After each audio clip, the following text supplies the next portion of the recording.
I look up to Bud a lot. Honestly, he one of the realest dudes that I done met. He's still a normal person in his head. Like, he don't believe that he's above everyone else. And that's how I feel about myself. You see me around a lot. Oh, no. Don't act like you ain't seen me around. Them days. He said that them days. Bud, come on. Terence talking, I try not to talk back. I try to just listen. And Straight, boom, straight shot. Like right here, boom, there you go. But you gotta make sure you step.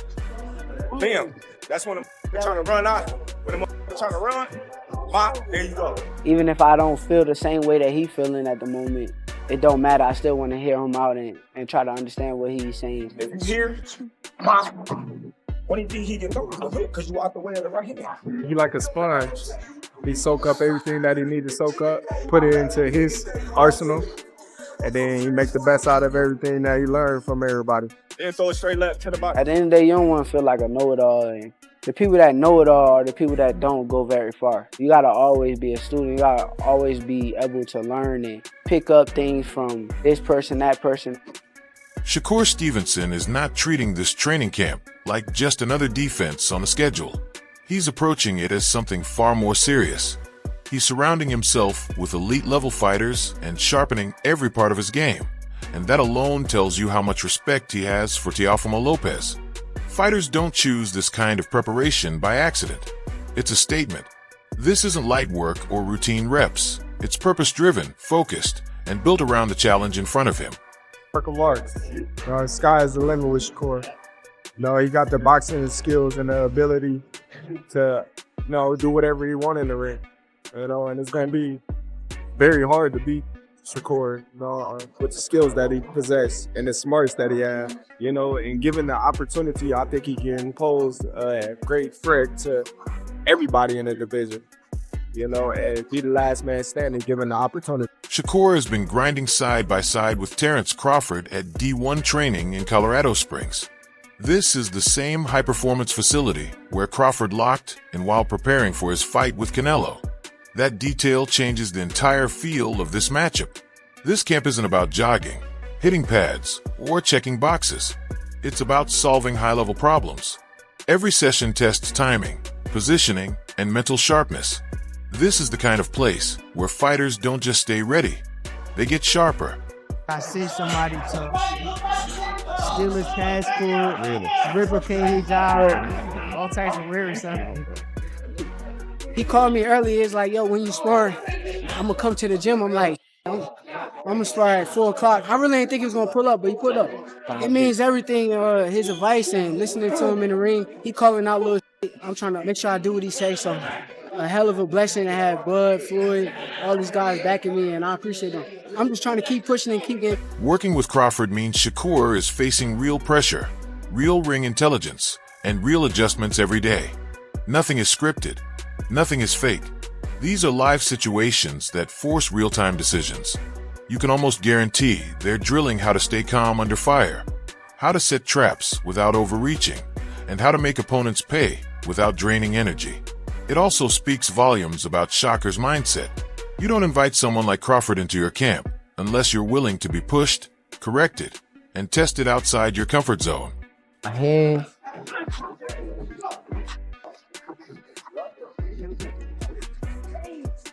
I was hurting it all throughout the camp. I was feeling good. I felt it just now. But I was trying to ignore the pain and keep it going, but it just got worse to the point where I couldn't really take it no more. I kind of felt it after my last fight. I'm like, man, just ignore it because you're going to have to keep ignoring it every time you fight. You don't realize it until it gets to the point where you just can't take it no more. That video, even that video that got out of me hitting somebody with a body shot, I fell. I've been hitting it constantly over and over and over. I felt the pain badly that last time to where I couldn't take it no more. Training in an environment like that, surrounded by championship habits and no nonsense, does more than improve technique. It strengthens composure. Against a fighter like Teófimo López, who thrives on chaos and sudden explosions, Shakur is clearly focused on keeping his instincts steady and precise under pressure. That level of control doesn't just show up on fight night. It's built day by day in camps like this.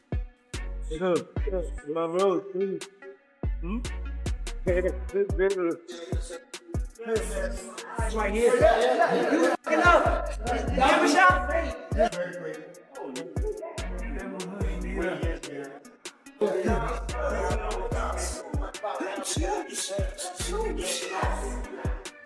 This entire camp feels intentional, serious, and quietly dangerous. It's the kind of preparation that doesn't talk much, but usually makes a lot of noise when the lights are on. And just when you think Shakur training with Terence Crawford in Colorado is the highest level of insight you'll get, Keyshawn Davis steps in with the calmest, most mature breakdown of the whole situation. Listening to him, you can tell he's been deep in the trenches with both fighters. He's not chasing clicks. He's not raising his voice or picking sides like it's a social media vote. He's basically saying, slow down. This fight is going to build before it explodes. In the era, it may have been Teo and Shakur, especially if you would never fight Shakur, right? How do you see this fight playing out? I see it playing out, let's say, I see it starting off slow. Okay. And then I see as Shakur wins the first round, as Shakur wins the second round, slowly, I think Teo is going to eventually start picking it up and start imposing his will. Right. And then, you know, it's just going to go from there. That's how I think it's going to go. That's a fair assessment. That's a fair one. Especially for that to be his brother. I think it's going to be close. I think it'll be closer than people think. That observation matters because when Keyshawn says the fight starts slow and then Teofimo turns it up, that's not speculation. That's experience.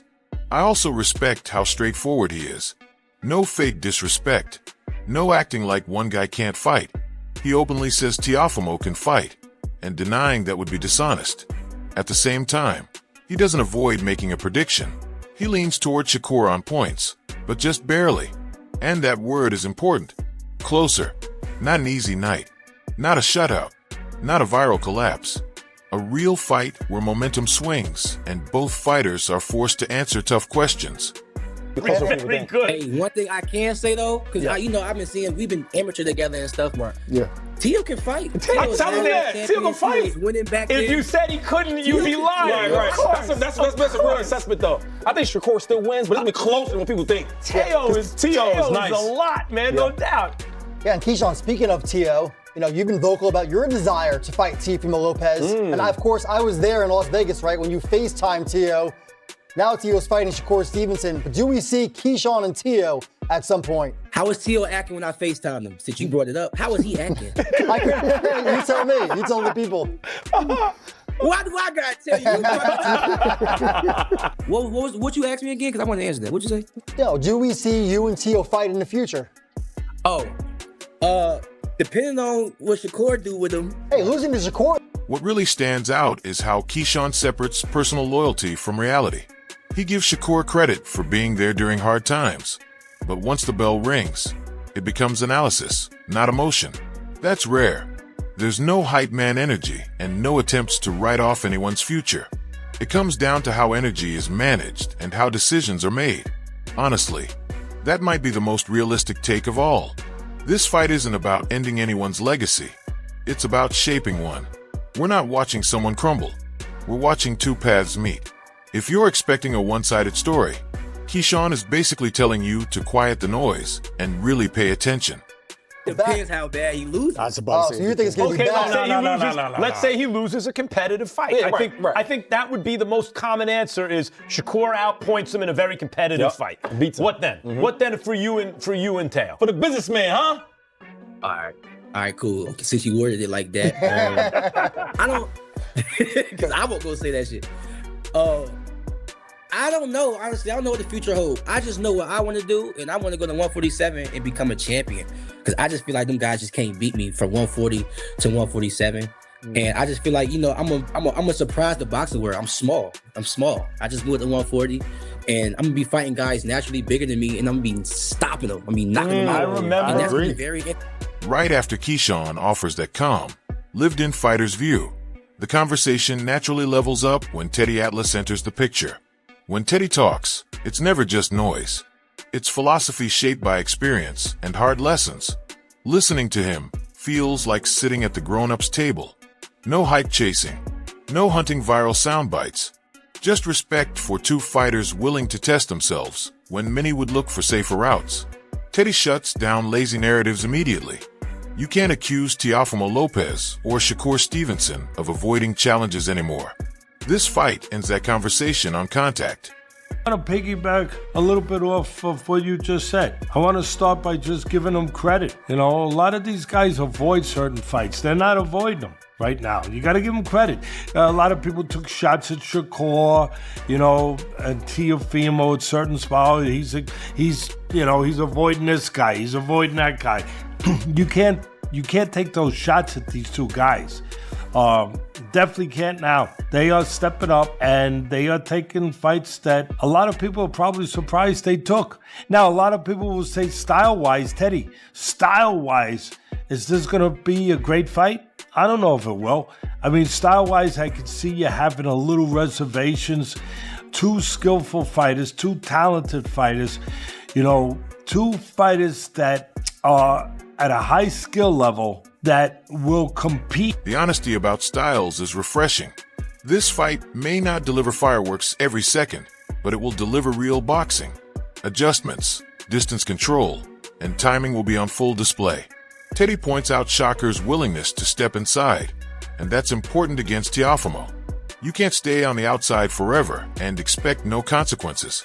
At the same time, Teofimo's power is the variable that can flip everything in the middle of a round. Athleticism versus explosiveness. Skill versus skill. This is the kind of matchup where one small choice can change the entire fight. For people who truly love boxing, that's the appeal. Showed you that he can fight inside, he can fight outside. He would have the advantage of power in this fight. You know one thing that I love about this fight, Bud? Shakur's very athletic, very talented. So is Teofimo. He's more explosive with power, but Teofimo is very athletic. He is very talented. You got two athletic guys, two talented guys. Again, Teofimo I would favor with the power. This is going to be interesting. I'll tell you, it's a lot to like about these two athletic, talented. After Teddy Atlas gives that professor with a blackboard breakdown, the tone shifts when Timothy Bradley Jr. steps in. Tim doesn't analyze fights like a fan. He talks like someone who's been in the ring, listening to his own heartbeat. Hearing him speak feels less like hype and more like a warning. He's telling everyone, commentators included, that if you approach this fight casually, you're going to miss the real story. This isn't a rock'em sock'em fight. It's chess, where every inch is earned and every mistake costs something. He frames it perfectly. Fundamentals versus explosion. On one side is Shakur Stevenson, who treats defense like a locked door and only opens it when it benefits him. On the other side is Teofimo Lopez, a fighter who doesn't need many chances to turn a calm round into chaos. Bradley's message is clear. If you don't understand timing, nuance, and setup, you'll call this fight boring and expose yourself. This is boxing for people who actually watch boxing. That go for everybody that's gonna be calling this fight, because there's every offense that, or every type of any offense that's gonna be landed, it's gonna have to be earned or set up. Both these guys are intelligent, right? Teofimo Lopez, explosive as hell. He's smart as well. You gotta remember, this man was the first man to beat Lomachenko. Yeah, well before Haney. Yeah, So, look, check this out. And you already know Shakur Stevenson. You know what he bring into the ring. Defense first. Yep, defense first. You ain't getting nothing. I'm gonna get mine when I get mine, and when I want to get mine. This is where Tim really hits his stride.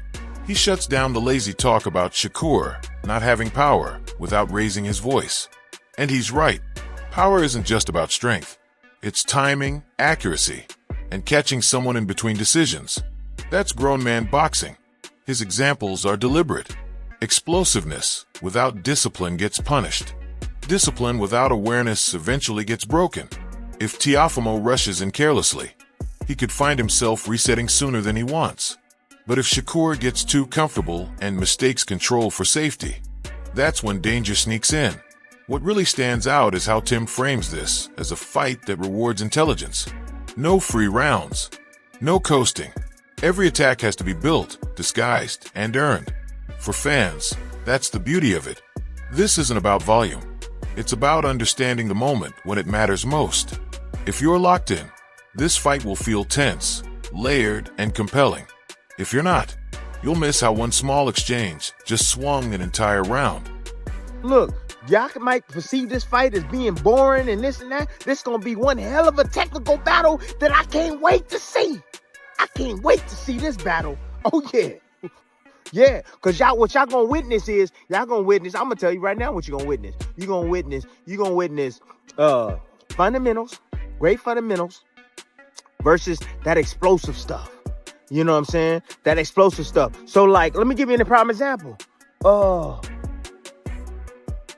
Not to this degree, but Tonio Tarver, Roy Jones. Tarver had them fundamentals down. Roy didn't. Here's my call, and I'm not dancing around it. I see this fight starting exactly how Shakur wants it to start. Clean lanes, controlled distance, Teofimo having to earn every inch like it's rented space. Shakur Stevenson banks early rounds with precision and makes it feel like he's holding the remote. But here's where things tighten up. This is not a 12-round seminar. Somewhere in the middle rounds, Teofimo's timing starts to sync up. The reads get clearer, and those sudden bursts stop being guesses and start becoming statements. Teofimo Lopez isn't trying to win minutes. He's trying to steal moments, and moments matter when judges are human. I don't see a blowout. I don't see panic. I see tension. I see Shakur making smart adjustments, but I also see Teofimo forcing him to work harder than he wants to, especially late. I give the edge to Shakur by a close decision, not because he dominates, but because his discipline holds up just long enough through the chaos. And if fans walk away debating rounds, replaying exchanges, and splitting scorecards, that's not controversy. That's proof this fight delivered exactly what real boxing looks like. I understand what happened. Now, look, if Teofimo Lopez, he get out of line and he want to run in there that fire and he get his behind caught, just like Norman Jr. got his behind caught, talking about, oh, he can't punch. Oh, he can find himself picking himself off of the canvas too. Yeah, talking about Shakur can't punch. I don't see many guys just running in there on Shakur. But anyways, look, y'all already know what it is. Precision, timing, right? Hitting the dude when he don't see something coming. Now it's your turn. Drop your take in the comments and don't hold back. Tell me how you see this fight playing out. Who controls the pace? Who breaks first? And why?